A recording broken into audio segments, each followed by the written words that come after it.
Jennette Goldstein, Private Vasquez, Near Dark, Titanic,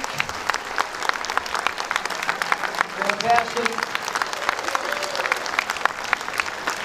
Rico Ross is shooting. He's going to be here any minute. He's on his way from Eagle Rock, and I will turn it over to Charles, probably the biggest expert on aliens. So there won't be any tidbit trivia fact he doesn't know. Thanks for coming out, guys. That's not true. I'm sure there's plenty of you who know a lot more than me. Just really quickly, so I produced the Alien Quadrilogy DVD set and the Alien Anthology Blu-ray set. Thank you. And part of that involved an over 3-hour-long documentary called Superior Firepower, The Making of Aliens, which these two lovely people appear in, and I got to interview way back. I can't remember, it was like 2002, I think it was. But anyway, so we're going to cover a little bit of that territory, but hopefully we'll get into some new territory as well. But I just wanted to ask you both, basically, I'm a big fan of the first film of Alien, and I kind of came into Aliens sort of skeptical that you guys could top it, and you guys did an amazing job, obviously. But I want to ask you, when you guys were making Aliens, what was the thought about stepping into the shadow of the first film? Go ahead. Well, you know, they're two completely different genres. So the first was a horror film, the haunted house, and Aliens was the war film.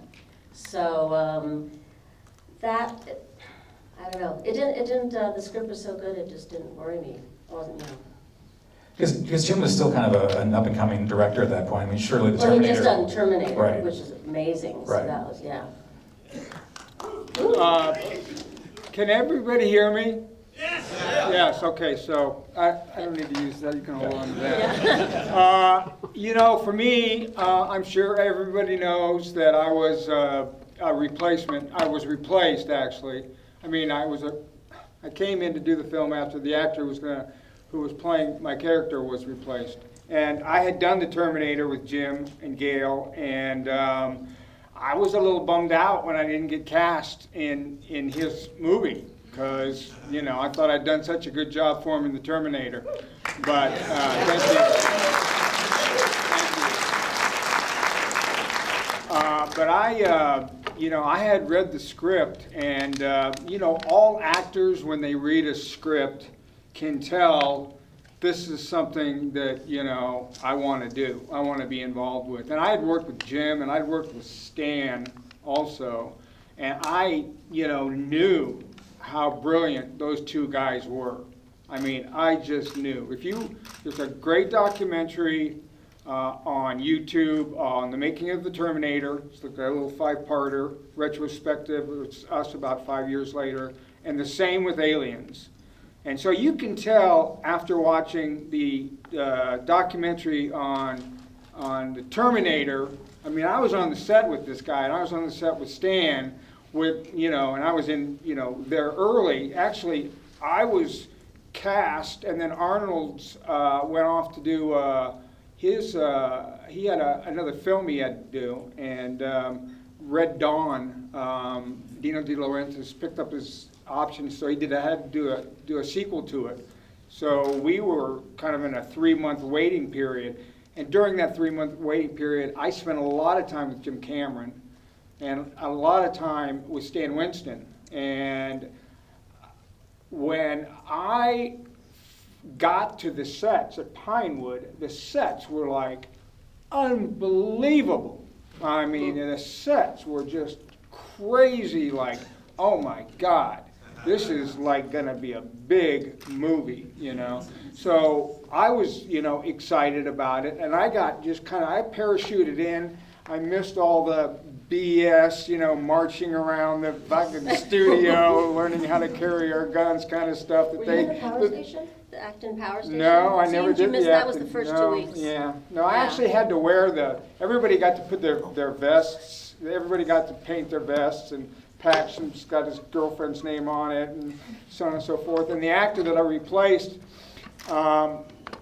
he had a vest, and they told me to wear it, and it had a little heart, you know, right here, where his heart was, with like an arrow through it or whatever, and it was like pink or red or whatever. And I said to Cameron, Jim, you know, like, fucking looks like a bullseye to me.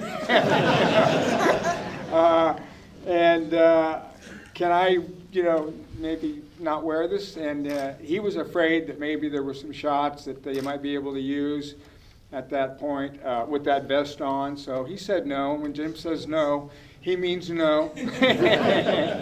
And it's been a wonderful, wonderful experience. We've all been together kind of recently with Jim and Gail and Sigourney over the last 6 months a number of times. And it's obviously a classic. You know, I say it now. I never said it before, but it obviously is now. At a lot of Comic-Cons, and that's the movie that they want most of all out of mine, even though I've done Terminator and The Abyss, which also was a good Cameron movie. And a lot of people like Johnny Ringo, and but Aliens is the movie that I'm most recognized and most kind of like talked about. So it was fun. I think we all had a lot of fun. I said it the other cast deal that we had, that like there never felt like there was any jealousies between any of the cast members, or you know, any disrespect from Jim or Gail, or I mean they were hardcore. They were, but this one, you know, man, you know what Jim was like. So I mean. That's what, you know, that's where everybody's head was like, you know, I'm gonna do this. And Sigourney Weaver, really, and she's beautiful and she's sexy and she's, you know, funny, and she's a movie star, and she's smart, and she's but the thing about Sigourney is that she, as a filmmaker, she was kind of the head of the snake as far as the cast was concerned. And when we would break down a shot and have like 45 minutes for another shot, the cast, you know, these two had their big guns on, and they had to, I think, to tell them about the special chairs. Yeah, we had to, the smart guns were, it was, you probably, I don't know if you know, it's a Steadicam unit, and so instead of a camera on it, it was a gun. It was an anti-aircraft missile gun. It weighed about 75 pounds, but it was balanced on the arm. And that's why I kind of lean back, because if you don't lean back, you get shot forward. So somebody once commented on my sort of kind of tango stance that I have, but I said, no, it was just counterbalance. And, but they were so nervous about taking it off, and that it would take so long to put back on, that they, Jim had these special stools made for Mark and I with like a little slot for it to put. So in between shots, everybody was, you know, going and getting coffee and eating. We had to sit on our stool with our weapons there. And there's actually this picture of me that fans bring, and I look really mean and tough, and I'm looking at where I am, the background, and how the gun is, and I'm thinking, what scene is this from? And then I realized it's not a scene, it's me off camera resting on my stool, just looking really upset. That's it. So Can I jump in really quick? Can I just, or you have to finish the story here? Yeah, I was just going to say that basically, so in between shots, you'd break down a shot. She would go to her stool, you know, 45 minutes, or sometimes it would take an hour or 15 minutes or whatever it was. It's always like, you know, the ADs wanting the actors back on the set again. And it's always them wrangling the actors, trying to get the actors there. And the thing about Sigourney Weaver is that she was always there. And, you know, she was the star of the movie. So she, you know, when you heard like, okay, you know, we need you on the set, Sigourney's on the set, it was like, oh wow, man, I'm blowing it here if Sigourney's on the set and I'm not there. You know, you definitely want to be there before the star of the movies, before Sigourney's there. you know. So, and she was always like, I mean, right there. I mean, she never waited on her in her trailer, you know. She was never making a telephone call, never waited for her ever. So she was always like, bang, bang, right there. So we all had to be in front of her. We had to be, you know, there before her. Out of respect, you do that as an actor, right? Yeah. And so that's that story. I would say, I mean, we just all basically knew that we were having a blast, man. We just having a great time, and I don't think anybody was thinking, like, is this going to top the first one? Or it was so different, such a different film. I always described Ridley's movie as kind of a walk through a funhouse type of thing, where you're going along, you're going, fuck, God, Jesus, you know, and that stops, and you know, and you're walking a little further along. No, shit, man. You know. Where Jim basically just, you know, he built the tension, and then boom, man, nonstop action for the rest of the movie. So they're really two completely different movies, and I don't think there was ever any, you know, you know, I don't think it was on anybody's mind that we were, you know, following a really brilliant movie in itself, Ridley Scott's first Alien, which was, you know, and still is, you know, a brilliant movie, and he's a brilliant filmmaker. But the pressure for Aliens was that basically created the franchise. Because with Alien, you just had one, like a one-off. Alien suddenly had the weight of, oh, we're going to continue this story, and now for many more movies to come. So I feel like, at least on maybe Jim's level, he felt the responsibility, like he was building on a legacy that was starting to form. What do you think? Well, you know, I can't speak for Jim. I didn't, when I was doing well, back then, you know, it was 30 years ago. I mean, the franchises, I'm not even sure they were doing franchises. I'm not sure. Maybe Jaws had been done like Jaws. They would do a second movie and it would be I was never thought of, like, you know, the third one or the fourth one or the fifth one or the sixth one or what they're doing today, you know, with Fast and the Furious, you know, Part 7 or, you know, whatever, you know. It just was a different time. And I never thought there was going to be a sequel to that one. And then when I found out that there was going to be a sequel to it, and then, of course, everybody knows that, then I found out that I wasn't going to be in it. And it all went fucking downhill from there on.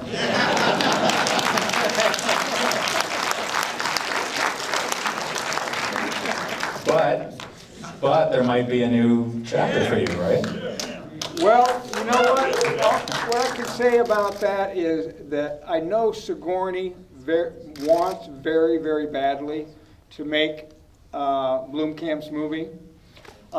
You can go on the internet, you can dig and you can dig and you can dig and you can dig. Nobody's offered me any contract yet. So, you know, it was going to get made, and then Ridley decided to do Aliens: The Covenant, I guess, which is, I guess, part of a trilogy, is the way I understand it. I think what the fans really want to see is Sigourney and Hicks and Newt back together. I don't think there's any doubt about that, but, you know, we'll see. You never know in this business. I obviously would like it to happen. I would love to work with another wonderful, great filmmaker, and Sigourney again. I think to build on the relationship that we formed on the first movie, which was written in the script. That was not like, you know, kind of just the flirtation thing. So if it happens, I think it would be wonderful, but I don't know. Yeah. You talked about the set being a fun place to be, a lot of camaraderie. In going through some of the old footage in the dailies, I saw some footage that looked a bit scary, like a couple close calls involving you, Jennette. There was a really scary one in the APC scene with some smoke, I believe, and you had a little bit of trouble. You want to describe that day and what happened? Yes, well, there was the APC, the scene where I unfortunately, by accident, killed Drake, and he had the flamethrower, which was it was a very dangerous stunt, and so you had to pass the flamethrower. And I would lean out, and when I yelled, and then you were pulling me back in. And when the flame hit the inside of the APC, it had been aged with a chemical to make the paint look old. And for some reason, the heat, when you heated up that chemical, it let off a noxious fume. And we all were just like asphyxiated. And when you see like the panic, and I think you pulled, I had an emergency ripcord on the thing, and it kind of fell off, and we sort of went out, we burst out, and they broke for lunch and tried to figure out what to do, and then kind of came back in, and we just kind of did like a flame effect and kind of cheated it. But of course they used a lot of the film of the actual panic of us in there panicking was real. Yeah, it was like all of a sudden, like you went, there was no breathing. Just like right now, just think like boom, Yeah, can't breathe. And then the panic of and we were all jammed in there and all had our weapons and so on and so forth. And so it was just an odd feeling anyway to to just all of a sudden not be able to breathe. Yeah, But crazy. I gotta give Jim and Gail a lot of credit. They have made, the Terminator, Aliens, and Jim has gone on to make all of his movies. And I don't think, one of the most fun I've ever had on a set was when the aliens started coming out of the ceiling and we opened up on them. I mean, we were using full load blanks, which they rarely use anymore. They're really dangerous. I mean, you can take a full load blank and shoot a pop can and it'll fly, 30 feet away. I mean, you can really get hurt, and people have been killed by blanks, of course. But it was just a lot of fun, and it was, I had actually been out with Jim and we'd shot. He had a bunch of automatic weapons and stuff, and I'd been out with him and who was the director of Red Dawn?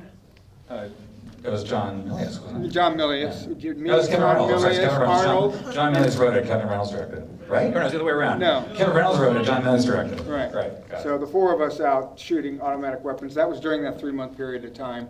And so it was always fun, shooting the weapons always, like Sigourney says, I mean, it's always a good time. And, it was... Except when you're shooting in a tube where all the cartridges would fly back and smack you in the face. We basically were living, in London back in the 80s, and the dollar at that time was twice as strong as the pound was, kind of the opposite of what it is now.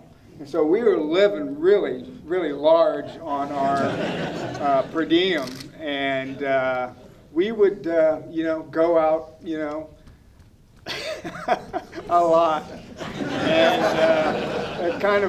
that kind of was the end of my first marriage. Was the downtime that we had on Aliens that we weren't shooting.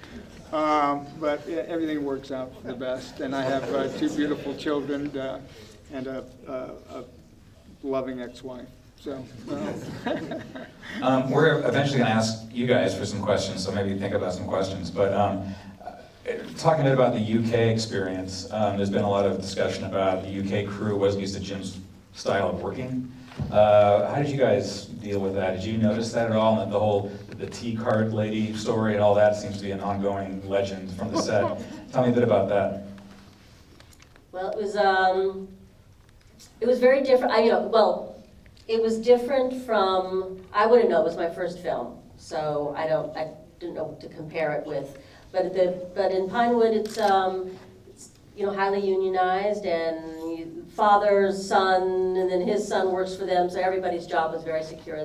They moved very slowly and not at the pace as Americans would. And I remember that Gail and I were greatly annoyed at this sort of kind of sexist, patronizing kind of language that some of the men used, particularly the initial first AD, I should say, who then was asked to leave. But Jim had to tell him to stop calling me love and darling and things like that. But it was in that in that kind of tone. And here Gail was the producer, and she was 29, 28. Can you imagine that? And so there was a bit of tension there, like who are these two Americans, and they're just kids, and so it was a little tense. They kept breaking for tea breaks, right? Yeah, there was the mandated tea break with the cart. The lady rolled out the cart, and it was like these horrible buddies, butter on butter buns, with a bit of ham thrown in for good measure. Anybody have any questions? Brian, since I know who you are. Michael, were you and the other cast members jealous of how many pull-ups Jennette could do? Yeah. You guys all hear that? One more time, Brian, louder. I heard it. He asked if Michael was jealous of how many pull-ups I was able to do back then, 30 years ago. I am not an athlete. I used to go to the gym a lot, but I am, first of all, I was never like naturally big, so I didn't have that going for me.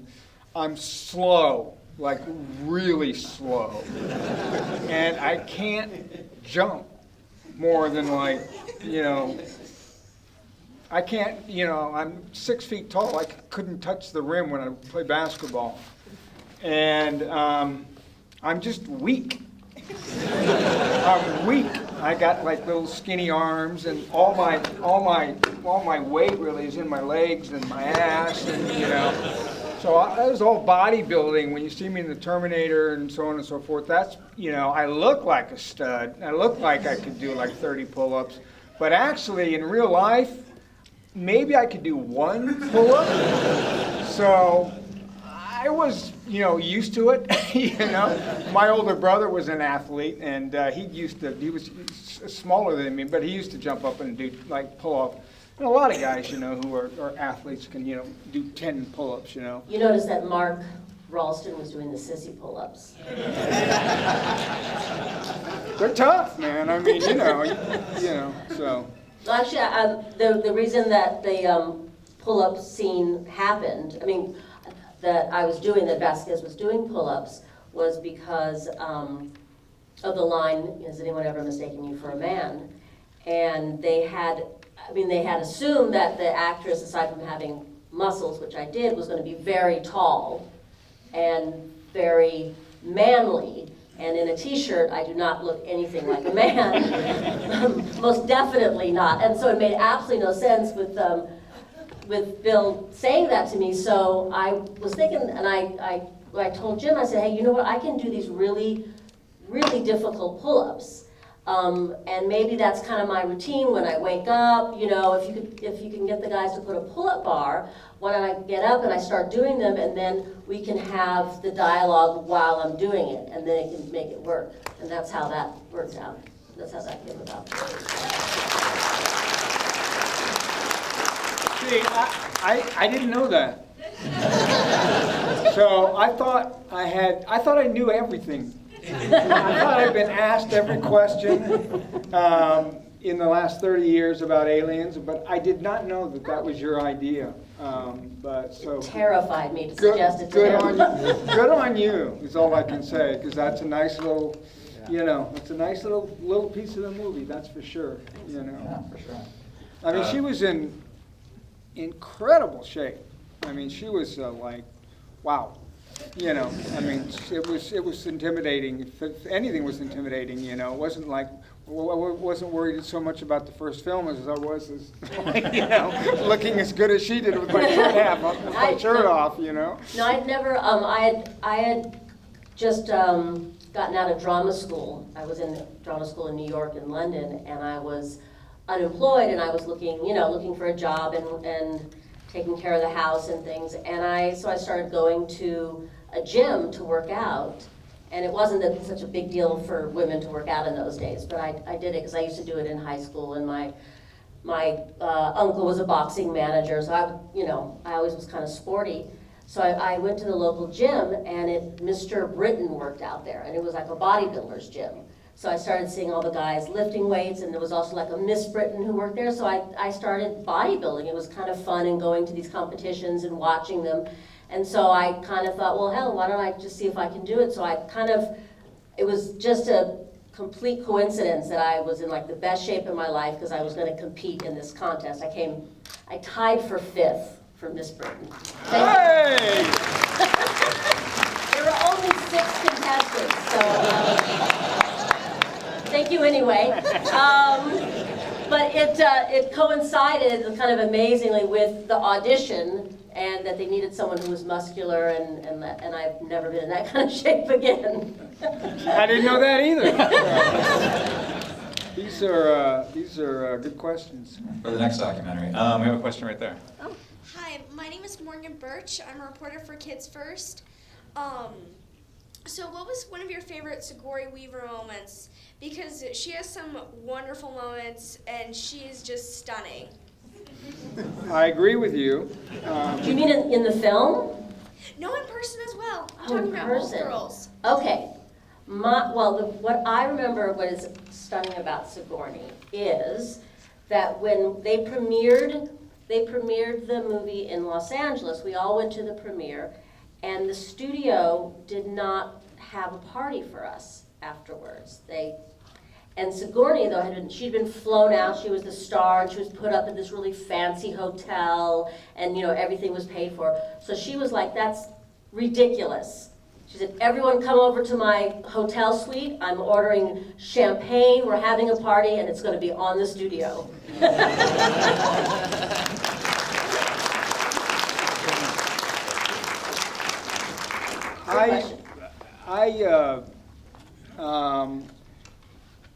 My favorite Sigourney moment is in the movie, really. And, I know that "Get away from her, you bitch" is the line that, everybody screams. I don't know if you guys screamed it here when it came, right?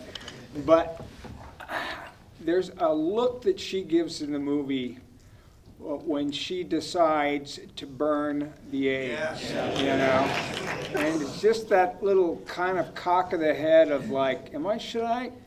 You know what? Fuck it. And it's just a brilliant little acting moment, and that little moment, is the moment. I'm sorry that I'm talking to children, and I realize now that the children that are in the audience, and I've been using some very foul language, and so. Well, that's what we'll edit some of it. Okay. Sorry, Make you look bad.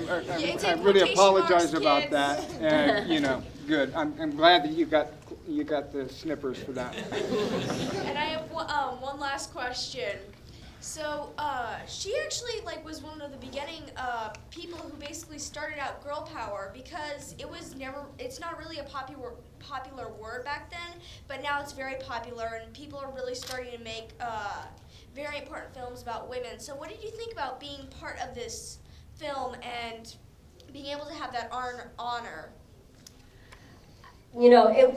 It was fantastic. As a little girl, I never had someone to imagine, another girl to imagine to be. I always, in my mind, I was a little boy.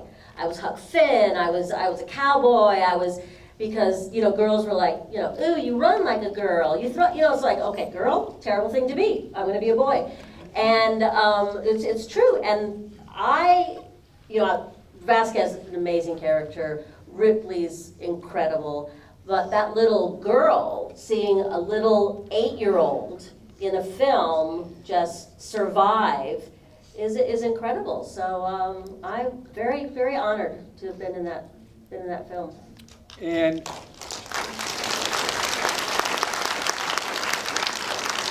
I'm very happy that today that you have a lot of those films to look up to, and other women and girls. I think that you and your girl power can have Jim Cameron to thank for providing very, very strong female characters. Absolutely. In his movies. Absolutely. I mean, in the Terminator, both of those movies, I was the leading man, and as a man, you want to support your spouse or your girlfriend or, you know, and as an actor, I wanted and always tried to support my leading lady, meaning like if we're doing a scene, it's like, well, how are you most comfortable? What can I do to make you comfortable here? You know, it wasn't about me, it was about her, you know, and what can I do in this scene to make you as good as you can possibly be? It's about supporting the woman, you know? And those were the two opportunities that I had to do what I try to do in life, but I'm always not very successful. Not as successful as I was in the movies, put it that way, you know?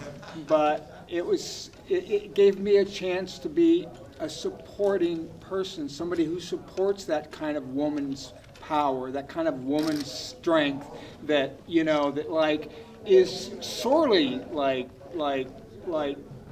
you know, I didn't realize how kind of sexist, you know, our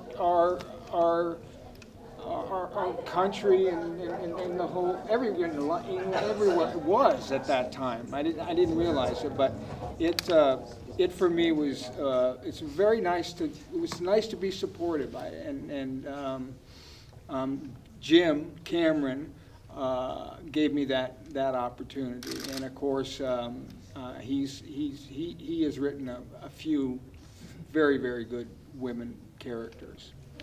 So you've worked with quite a few interesting, very powerful directors. When did you get the idea that you wanted to direct? And tell me about your projects that you're working on as a director and a producer. Well, you want the long version or the short version? Let's start with the short and we'll see where we go. Okay. You know, I basically, you know, get a lot of people make offers to me, and they offer me a certain amount of money to make a movie, and I say yes. They don't really have the money to make the movie, but they have now Michael Biehn saying yes. So then they run around and they go, I've got Michael Biehn, can I get some money? And then a lot of times they don't get the money, and it'll turn out that the offer they've made just goes in the toilet. So it's the things that's happened to me, and this is what happened with the movie The Victim, which was an offer. Basically, a guy came to me and he wanted to make a movie about Burt Lancaster. He looked just like Burt Lancaster, plays one of the bad guys in the movie. And I asked him how much money he said, and he said he had $500,000. I said, yeah, you do a period piece about Burt Lancaster, not for $500,000, you know. But nice meeting you. Maybe maybe I'll see you in the future or whatever. I had also read the script, The Victim, which was kind of a first-time writer's first-time shot at writing a screenplay. Kind of read like a novella.